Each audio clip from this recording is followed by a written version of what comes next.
What we eat, when we eat, and how much we exercise all influence our weight. But what about our genes? Do those influence our food choices? A lot of people have claimed that for a long time, and the answer tends to be, yeah, it does make a difference. So obesity can be inherited? Sure, and it's why it tends to run in some families. You know, parents are heavy, the kids are heavy. And what we've assumed is that that's just because of the eating habits that they have that they've learned. But indeed, it's their genes.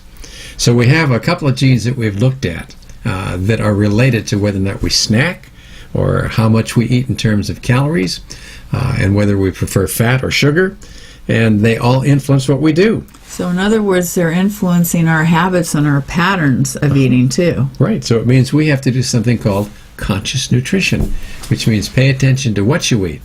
And if we go ahead and do that, and we don't starve ourselves, but we eat foods that are healthy for us, rather than those that we have a preference for, and we don't get into that addictive habit, which is so easy for people like that, because they already have the gene that says, yeah, do that because it'll feel good. Well, it's hard enough to have willpower and self-control when you don't have an inherited obesity problem. Exactly. And so this all sounds easier said than done. Well, that's why we have this epidemic of obesity and being overweight. 2/3 of our population now is overweight or obese, and about 1/3 of our kids are overweight or obese. So there's something happening that may be changing our genes. Well, there are some other reasons, too, why people overeat. I mean, there's emotional reasons, for one thing. Oh, for sure. Abuse and post-traumatic stress disorder, and even some toxic exposures. You know what else causes people to overeat?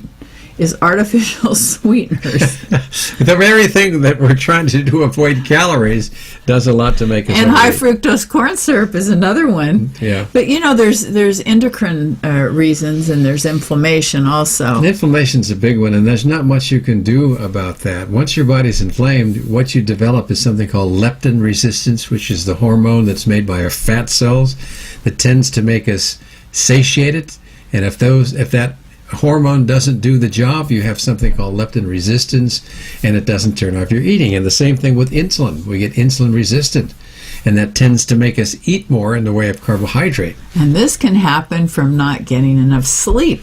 Exactly. So there's another reason. Lack of exercise, being overweight itself lends to inflammation.